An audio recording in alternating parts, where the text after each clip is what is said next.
Assalamualaikum warahmatullahi wabarakatuh.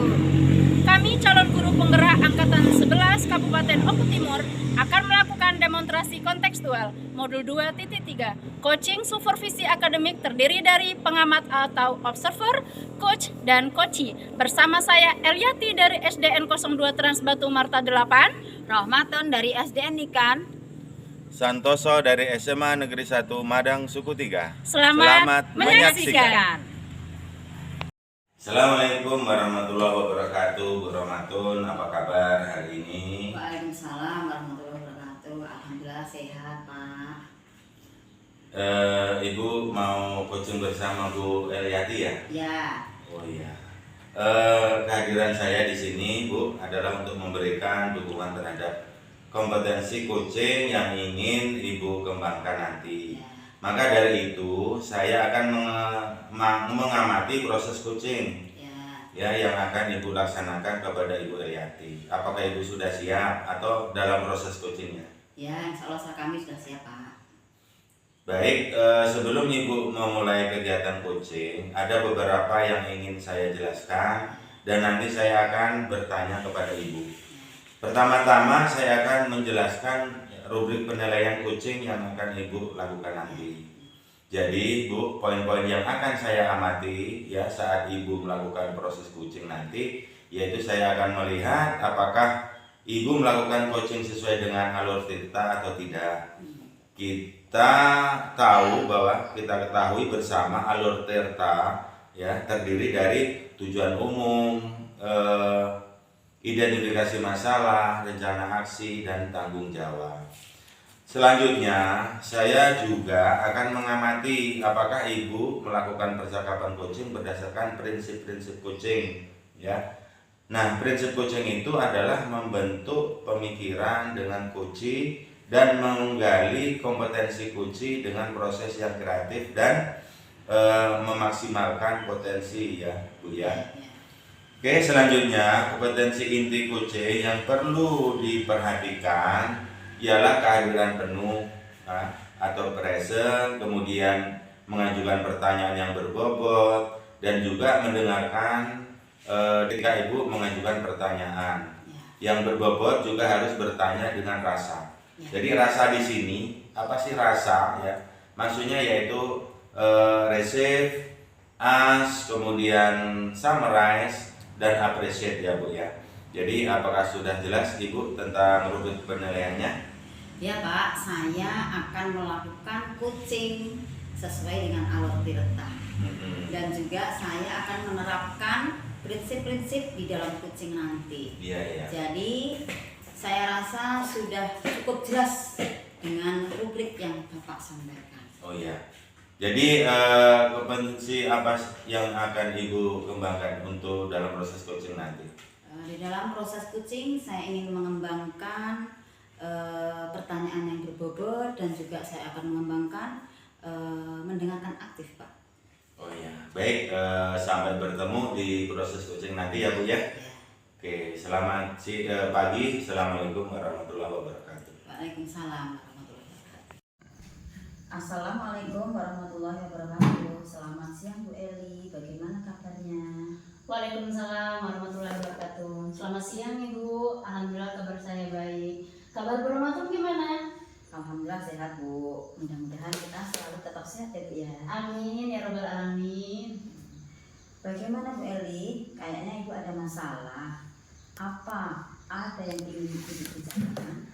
Iya Ibu, saya itu ada masalah. Sebenarnya saya ingin bercerita atau curhat sedikit lah Ibu ya. Ya boleh Bu, apa yang bisa saya bantu Bu?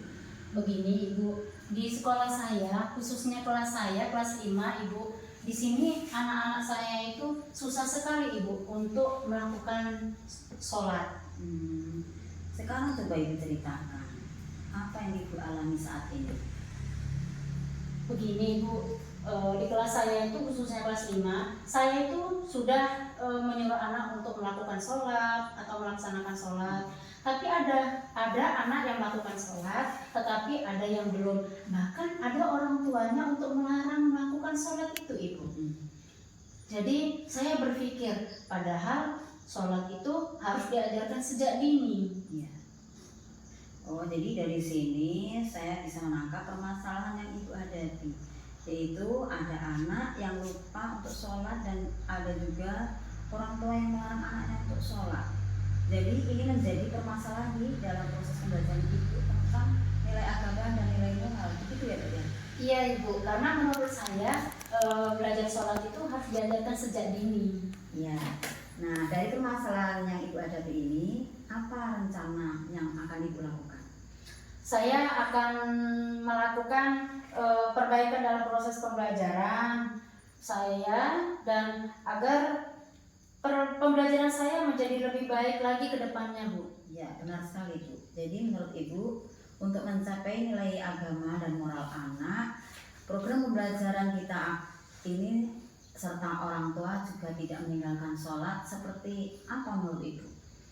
Jadi kalau menurut saya untuk mencapai nilai agama itu Ibu ya, anak itu lebih digerakkan lagi untuk berlatih berwudu, dan di sana juga kita harus langsung mempraktekkan bagaimana cara-cara sholat, dan anak itu harus diajarkan sholat duha 1 minggu sekali di sekolah. Jangan hanya teori saja, tetapi anak itu harusnya itu bagaimana cara wudu yang benar, bagaimana cara sholat atau gerakan sholat yang benar, seperti itu Ibu menurut saya.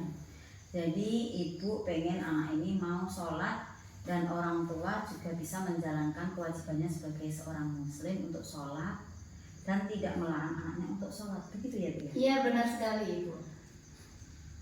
Terus bagaimana dengan orang tua yang masih tidak peduli dengan ini? Seperti seandainya ada orang tua yang bilang anak saya mau sholat atau tidak sholat itu bukan urusan ibu. Lalu bagaimana ibu menanggapinya?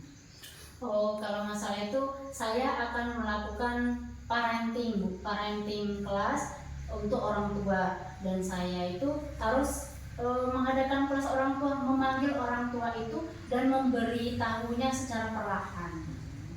Oke Bu Eli, jadi apa yang ibu dapat dari diskusi hari ini? Saya jadi gini ya Bu, saya akan melakukan pembelajaran saya itu lebih menarik untuk anak, dan bukan hanya teori saja, dan harus melakukan praktek agar anak itu bisa melakukannya secara langsung. Ya. Terus apa dukungan yang ibu butuhkan untuk berjalannya kegiatan ini? Saya perlu dukungan dari kepala sekolah, rekan sejawat, murid, dan orang tua murid Ibu. Ya, bagus sekali Bu Eli. Kita perlu berkolaborasi dalam menjalankan ini, karena berkolaborasi ini semua yang berat bisa menjadi ringan. Iya benar sekali Ibu.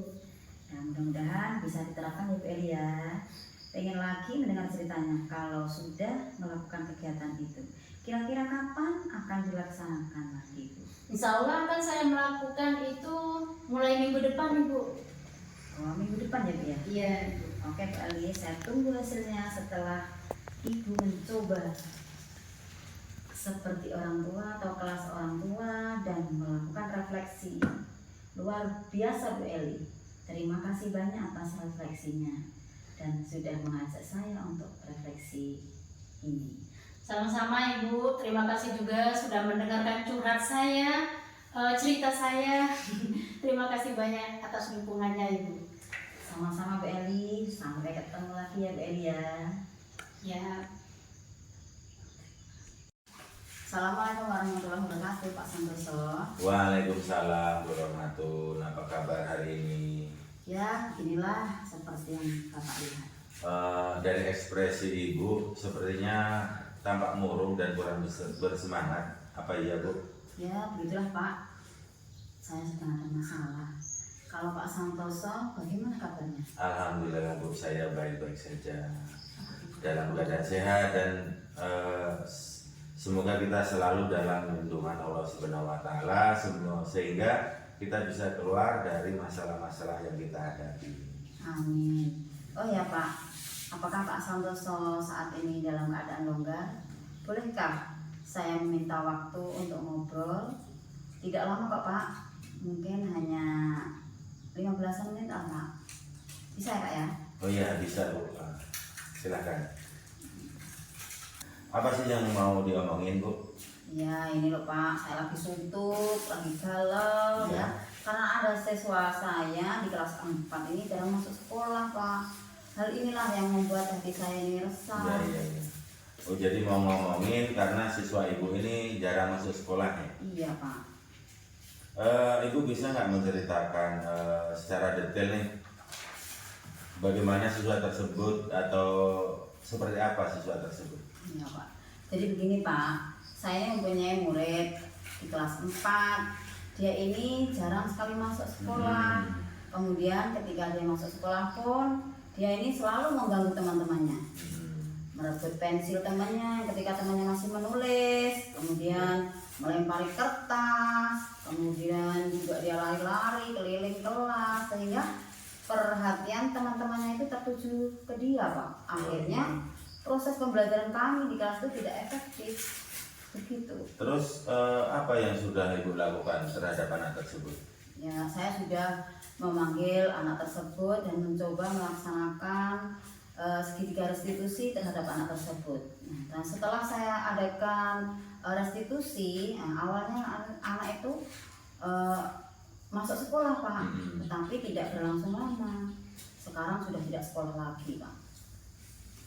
Oke, kalau sudah ibu melakukan segitiga restitusi nih, kalau boleh tahu apa yang menyebabkan anak tersebut jarang sekolah? Ya, memang anak itu siswa tersebut belum mengatakan langsung kepada saya untuk alasan yang kuat kenapa dia tidak masuk sekolah Pak. Namun saya mendapatkan informasi dari temannya bahwa siswa tersebut jarang masuk sekolah karena dia ini mengasuh adiknya, karena ibunya sedang bekerja gitu Pak. Ya. Terus sudah berapa kali ibu melakukan segitiga restitusi terhadap anak tersebut? Sebenarnya baru 1 kali sih Pak. Ya. Kira-kira situasi ideal seperti apa yang ibu inginkan terhadap siswa tersebut? Ya pastinya saya sebagai gurunya, saya menginginkan murid saya ini rajin masuk sekolah seperti teman-temannya yang lain agar tidak ketinggalan pelajaran Pak. Ya. Baik Bu, sejauh pengalaman ibu nih mengenal siswa tersebut, kira-kira hal apakah yang terpenting yang harus ibu lakukan untuk siswa tersebut? Saya akan melibatkan orang tua dan rekan sejawat dalam melakukan segitiga restitusi. Wah, ide bagus itu Bu ya. Saya setuju. Kapan ibu mau melakukan segitiga restitusi selanjutnya? Ya, saya rasa secepatnya besok pagi akan saya lakukan Pak, supaya siswa tadi cepat sadar akan pentingnya masuk sekolah untuk masa depan. Iya, terus gini Bu, ketika ada hambatan, mungkin ke depan ada hambatan, apa ada nggak solusi lain selain melakukan segitiga restitusi untuk anak tersebut? Oh ada Pak, saya akan melakukan home visit untuk meyakinkan kepada orang tua bahwa guru memang benar-benar ingin membina siswa. Dan dengan saya berkunjung ke rumahnya, mudah-mudahan siswa tersebut termotivasi dan semangat untuk masuk sekolah. Oh iya Bu, iya baik.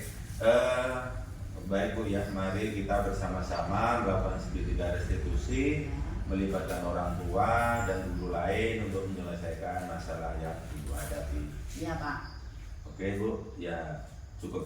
Terima kasih Bu ya sudah ngobrol, dan gimana rasanya ketika sudah mungkin ada apa ya solusi menurut Ibu? Ya alhamdulillah dengan ngobrol dengan Pak Santoso yang tadinya hati saya suntuk, galau, sekarang saya sudah lega dan tercerahkan. Semoga saya bisa bertambah semangat mendidik anak-anak atau siswa-siswi saya. Terima kasih Pak Santoso. Iya, sama-sama Bu. Assalamualaikum. Waalaikumsalam. Assalamualaikum warahmatullahi wabarakatuh. Bagaimana kabarnya hari ini Pak? Waalaikumsalam. Baik Bu, dalam keadaan sehat saya. Apa yang bisa saya bantu hari ini Pak? Gini Bu, saya ingin meningkatkan kompetensi saya dalam mengelola kelas. Bagus sekali. Apa tujuan Bapak dalam meningkatkan kompetensi tersebut? Gini, saya ingin menciptakan kelas yang kondusif dan menyenangkan bagi siswa. Apa yang sudah Bapak lakukan untuk mencapai tujuan tersebut, Pak? Hingga saat ini saya sudah mencoba metode pembelajaran, tetapi belum ada yang benar-benar efektif. Apa yang menjadi tantangan tujuan Bapak tersebut? Saya masih kesulitan ini untuk mengendalikan siswa yang suka berbicara sendiri dan suka nyeletuk saat pelajaran berlangsung. Oke. Apa yang Bapak butuhkan untuk mencapai tujuan tersebut? Saya membutuhkan strategi bagaimana mengendalikan siswa yang suka berbicara saat pelajaran berlangsung. Oke, baiklah. Mari kita bahas strategi untuk mengendalikan siswa yang suka berbicara saat pelajaran berlangsung.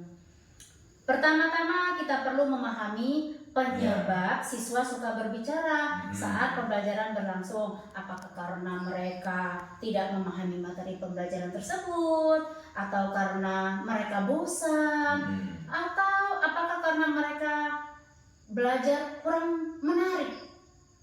Menurut saya ini Bu, saya pikir karena mereka ini tidak memahami materi pelajaran. Oke, jika demikian kita perlu memberikan penjelasan yang lebih jelas dan menarik kepada siswa. Kita juga bisa menggunakan metode pembelajaran yang beragam, Pak. Oh iya, gitu ya. Iya Bu, saya akan mencobanya. Oke, selain itu kita perlu memberikan penguatan positif karena siswa yang berbicara, kita bisa memberikan pujian atau penghargaan kepada siswa yang diam dan mendengarkan pelajaran. Oke, oh iya Bu, saya mungkin akan mencoba dan melakukannya sesegera mungkin. Oke, bagus sekali Pak Santoso. Kita perlu berkolaborasi dalam menjalankan ini karena berkolaborasi ini semua bisa menjadi ringan. Iya, iya. Mudah-mudahan bisa diterapkan ya Pak. Pengen lagi mendengar ceritanya kalau sudah melakukan kegiatan ini, kira-kira kapan dilaksanakannya Pak? Mungkin untuk melakukan itu minggu depan akan saya lakukan.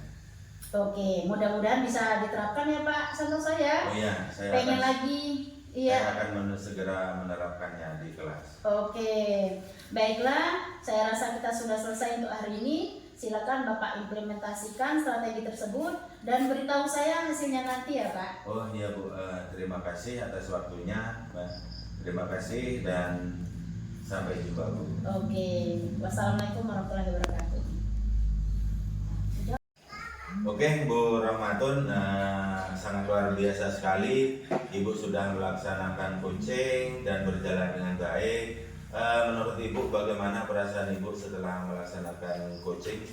Alhamdulillah, setelah saya melaksanakan proses coaching, saya bisa menemukan solusinya, dan alhamdulillah mudah-mudahan saya bisa menerapkan di sekolah kami, dan mudah-mudahan proses pembelajaran kami lebih baik dari sebelumnya. Oke, izinkan saya ini Bu ya menyampaikan pengamatan saya tadi ya. Berdasarkan observasi saya yang Ibu laksanakan sudah berjalan dengan baik dan sudah melaksanakan sesuai dengan alur tirta, bisa memberikan pertanyaan yang berbobot, kemudian memancing untuk bertanggung jawab, dan sudah menerapkan prinsip-prinsip coaching. Dan semoga ini menjadi hal baik untuk Ibu dan untuk kita semua dalam proses coaching. Dan jangan lupa Ibu ya, sering-sering untuk melakukan coaching kepada teman sejawat dan khususnya kepada siswa. Iya Pak. Ya, baik Bu, terima kasih waktunya. Sama-sama. Assalamualaikum Bu. Waalaikumsalam.